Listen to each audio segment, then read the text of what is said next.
안녕하십니까. 암호화폐 정보를 전달해드리는 닥터 비트맨입니다. 주말의 마지막 일요일도 슬슬 마무리되고 있습니다. 어떻게 오늘 하루 잘 보내셨나요? 따사로운 햇살이 내리쬐며 기분 좋은 날씨가 이어지고 있는데요. 내일이면 또 월요일이 찾아오게 되죠. 시간은 여지없이 흘러가는 것 같습니다. 속절없이 흘러가는 시간 속 모두에게 가장 공평한 이 시간을 어떻게 쓰느냐에 따라서 미래의 여러분들의 자산은 모두 다를 것이라 생각이 드는데요. 현재 우리가 투자하고 있는 이 시장이 가장 빠르게 자산의 증식을 도와줄 것이라는 것 잊지 마시기 바라면서 일요일의 마무리는 과연 어떠한 소식들이 반겨주게 될지 한번 보도록 하겠습니다. 최근 암호화폐 시장이 조정 및 횡보를 보이면서 투자자들의 투자 심리가 그리 좋지만은 않은 것 같습니다. 이러한 상황 속에서도 암호화폐 시장의 펀더멘탈이 굳건해지는 소식들은 계속해서 나오고 있는 것 같은데 오늘은 많은 소식들이 나오지는 않았습니다. 몇 가지 굵직한 소식들이 나와서 더욱 의미가 있는 것 같은데요. 어떠한 내용들이 나왔을지 한번 보도록 하겠습니다. 최근 글로벌적인 에너지 낭비 문제로 인해 비트코인의 전력 소비와 탄소 배출 문제가 대두됨에 따라 비트코인의 중단기적인 하락이 온 것이 사실입니다. 현재 많은 암호화폐 시장의 사업가들의 경우는 이러한 문제를 해결하기 위해 적극적인 노력을 하고 있는 것 또한 사실인데요. 최근 기사에 많이 나오는 인물이죠. 대표적인 암호화폐 시장의 낙관론자 트위터의 CEO 잭 도시가 오늘도 또한 나왔습니다. 현재 이러한 비트코인의 문제를 해결하기 위해 태양열로 비트코인을 채굴하기 위한 시설을 건설한다고 하는 데 과연 이게 어떠한 내용인지 한번 같이 보도록 하겠습니다. 잭도시의 스퀘어와 블록스트림은 태양열 비트코인 채굴 시설을 건설하기 위한 협력을 했다 이야기가 나오고 있습니다. 비트코인의 기술 기업 블록스트림의 경우는 트위터의 CEO 잭도시와 제휴하면서 태양광 발전 비트코인 채굴 시설을 건설하기 위해 협력했다고 보도가 나왔습니다. 이 건설의 목적은 비트코인이 녹색 에너지 채택을 가속화할 수 있는 방법을 강조하는 것이라고 하는데 블록스트림의 CEO는 이렇게 이야기를 했다고 합니다. 스퀘어와 함께 개방적이고 투명한 프로젝트 성격이 다른 기업들도 배울 수 있는 모델이 되기를 기대한다. 우리는 현실 세상에서 재생 가능한 채굴 시설이 가능하다는 것을 증명하고 싶으며 비트코인이 지속 가능한 미래를 향해 세계를 가속화시킨다는 것을 실증적으로 증명하기를 희망하고 있다 이야기를 했다고 하는데요. 현재 이러한 움직임은 이제 초기 단계이지만 이러한 한 걸음 한 걸음이 암호화폐 시장의 펀더멘탈을 더욱 굳건하게 만드는 것이 아닌가 생각이 됩니다. 현재 암호화폐 시장은 음지에서 양지로 올라가는 과도기적인 단계에 있다는 것 잊지 않으셨으면 좋겠습니다. 2020년 10월부터 시작된 암호화폐 시장의 상승 속 기관 투자자들로부터의 인식의 변화가 시작이 되며 고액 자산가, 국가, 개인 투자자들에게까지 가파른 인식의 변화가 이루어지고 있는 것이 사실입니다. 현재 비트코인이 걸어가고 있는 길이 어떠한 길인지 여러분들도 잘 아시리라 생각이 드는데요. 바로 높아져가는 인플레이션, 법정 화폐의 가치 하락 속 자산을 지키는 해지 수단 그리고 새로운 디지털 금으로서 자리를 잡아가고 있는 것이 사실이죠. 하지만 비트코인의 본래 발행 목적인 화폐로서 역할 또한 이루려는 것일까요? 암호화폐 시장의 역할에 다시 생각하게 되며 비트코인의 탄생 이래로 가장 기념비적인 일이 아닐까 하는 내용이 오늘 나왔습니다. 한 국가의 대통령이 이야기를 했는데 전 세계 최초로 비트코인을 국가통화로 인정하는 법안을 제출할 예정이라고 합니다. 의원이 이야기를 한 것이 아닙니다. 한 국가의 대통령이 이야기를 했다고 합니다. 내용 한번 같이 보도록 하겠습니다. 엘살바도르 대통령이 이야기를 했다고 합니다. 세계 첫 비트코인 국가통화 인정 법안을 제출할 예정이다. 이르면 다음 주에 제출할 예정이다. 이야기를 했다고 합니다. 중남미 엘살바도르의 나이브 부켈레 대통령의 경우는 비트코인을 법정통화로 법정화폐로 채택하기 위한 법안을 의회에 제출할 방침인 것으로 나타났습니다. 의회나 금융당국의 승인을 얻을 수 있을지 어떨지는 불투명하며 실현 여부는 확실치 않게 되는데 만약 법률이 시행이 되게 된다면 비트코인의 법정통화화는 세계 최초의 사례가 되게 되는 것이죠. 법정통화라는 것이 이제 달러나 원화, 엔화 같이 이제 국가 법률에 따라 인정된 그 나라의 기축 통화입니다. 암호화폐 시장에 상당히 기념비적인 일이 아닐 수 없습니다. 또한 이번 법안 제출 의도에 대해서 엘살바도르 대통령의 경우는 이렇게 이야기를 했다고 하는데 비트코인을 법정 통화로 만드는 것은 엘살바도르 같은 국가들이 현금 주체 경제에서 개인이 가진 휴대전화가 은행 계좌를 대체할 수 있는 혁신적이고 투명성 높은 디지털 경제로 이행하기 위한 큰 걸음이다 이야기를 했다고 하네요. 이뿐만 아니라 이제 비트코인을 법정 통화라는 틀의 기축 디지털 통화로 채택함으로써 엘살바도르는 세계에서 가장 안전하고 효율적이며 국제적으로 통합된 개방적인 결제 네트워크를 제공하게 된다 이야기를 했다고 하는데요. 이에 대한 많은 코멘트들이 지금 달리고 있습니다. 법률로 지정 논의의 필요성이라는 부제를 한번 보도록 하겠습니다. 지금 이에 대해서 비트플라이어 블록체인의 카노 유조 대표의 경우는 비트코인이 법정화폐로 인정받는 날이 왔다는 것은 상징적인 사건이라 이야기를 했다고 하는데요. 만약 비트코인 자체가 엘살바도르의 법정화폐가 된다면 글로벌적인 법률 문제 또한 다시금 논의가 돼야 한다 이야기를 하고 있습니다. 현재 비트코인을 그저 디지털 금으로서만 보았던 글로벌 이제 중앙은행들과 세계 각국의 기관들에게 분명히 이 이야기가 들릴 것입니다.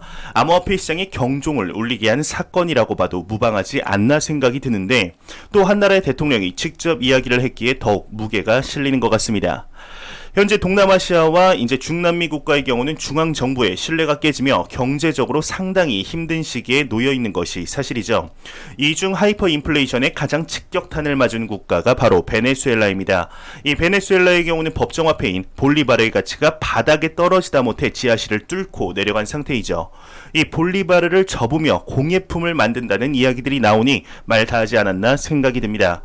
현재 이러한 베네수엘라에서는 법정화폐 대신 암호화폐 대시가 화폐 역할을 대신해 주고 있습니다. 대시의 창업자가 베네수엘라에 갔을 때 이렇게 광범위하게 사용되는 줄 몰랐다며 감탄을 금치 못했었는데 심지어 인터넷이 안 돼도 대시 텍스트라는 프로그램으로 메시지로 이제 암호화폐를 주고받을 수가 있었죠.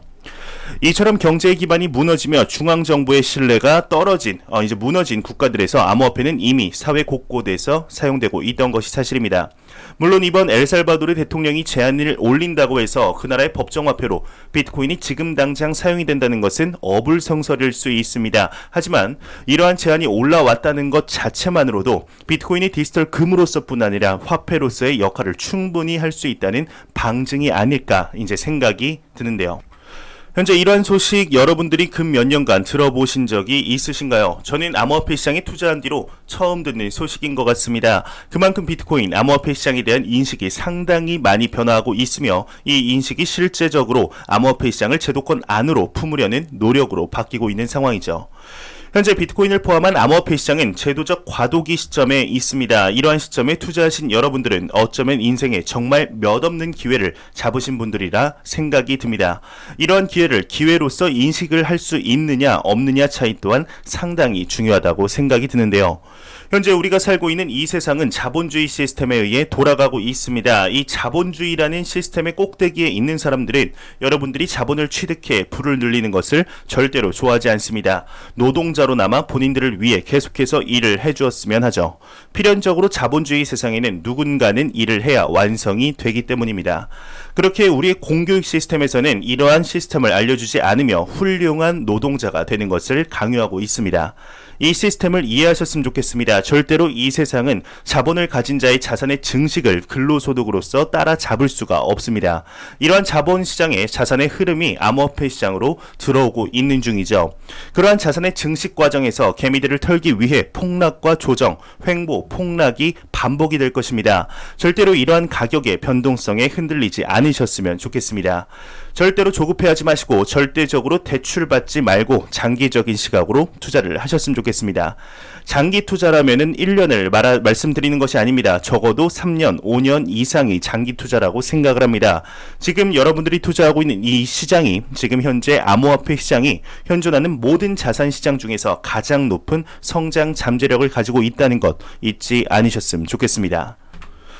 매일같이 나오는 리플 XRP에 관한 소식이 오늘도 또한 나왔습니다. 최근 리플사의 경우는 미 SEC와의 소송으로 인해 힘든 나날을 보내고 있는 와중 얼마 전 리플사 입장 조금은 긍정적인 판결이 났기에 한숨을 돌릴 수 있는 입장이 되었습니다. 이런 상황 속 분위기를 이어가려는 것일까요? 리플사가 SEC에게 이야기를 했다고 합니다. SEC는 비트코인과 XRP에 대한 차이점을 설명할 문건을 제출해야 한다 이야기를 했다고 하는데 내용 한번 같이 보도록 하겠습니다. 리플사는 SEC 비트코인과 XRP 차이점 설명한 문건 제출해야 한다 이야기를 하고 있습니다. 미 SEC와 소송을 벌이고 있는 리플사의 경우는 SEC가 XRP를 비트코인이나 이더리움과는 다르게 간주하는지를 설명한 문건을 제출해야 한다 이야기를 하며 법원에 관련 조치를 취할 것을 요청했다고 합니다. 리플랩스, 리플의 CEO 브래드 갈링하우스, 공동 설립자 크리스 라센의 변호인은 리플랩스가 올해 초 요청한 문건 2세트를 SEC가 작성하도록 강요하고 종료하는 요청서를 제출했다고 하는데 해당 문건에는 SEC가 비트코인 XRP, 이더리움과 관련해 제3자와 소통한 내용이 담겨야 한다고 이야기를 하고 있습니다. 이를 통해서 리플은 SEC가 비트코인 등이 XRP와 같은 증권이 아닌 상품이라고 결론을 내린 이유를 밝히도록 강제할 계획이라고 하는데요. 벌써 5차례 만남이라고 하네요. 현재 가장 이해가 안 되는 것이 바로 이 문제이죠. 왜 비트코인과 이더리움은 증권이 아니죠. 이제 화폐인데 XRP는 증권이냐라는 것인데요. 정말 100번 양보해서 비트코인은 이해한다 쳐도 이더리움과 XRP는 현재 SEC가 이제 증권이냐 아니냐를 삼는 기준인 하위 테스트 조건들을 볼 때 둘 다 같은 조건입니다. 이더리움은 암호화폐, 그리고 XRP는 증권이라고 밝혔다면 왜 그런지 SEC 측에서 명확한 이유를 설명하면 그래도 깔끔할 텐데 계속해서 질질 끌고 있는 것을 보았을 때 아무래도 무엇인가 냄새가 나긴 하는 것 같습니다. 본인들도 이러한 판결을 내긴 냈는데 이해하지 못했을 가능성이 있거나 그게 아니라면 정말 하면 안 되는 짓을 했거나 둘 중 하나이지 않을까 생각이 드는데요. 슬슬 이 소송도 끝이 보이는 것 같습니다. 3분기가 지나기 전 마무리되길 진심으로 한번 바라보겠습니다. 네, 제가 준비해온 소식은 여기까지입니다. 마지막으로 코인 마켓캡에서 가격 보고 마무리하도록 하겠습니다. 네, 지금 메이저 탑10 코인들 전반적으로 살펴보도록 하겠습니다.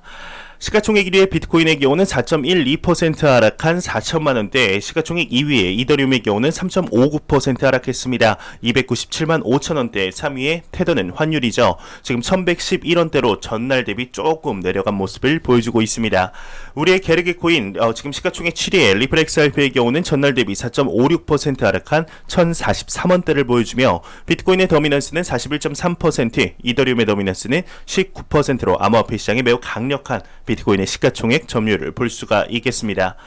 네, 제가 준비해온 소식은 여기까지입니다. 제가 항상 말씀드리지만 절대로 이 시장을 단기적인 시각으로 접근하지 마시기 바랍니다. 장기 투자라는 것은 6개월, 1년을 말씀드리는 것이 아닙니다. 3년, 5년, 10년 이상을 말씀드리는 건데 어떻게 그 3년, 5년, 10년을 기다리냐 말씀하실 수 있습니다.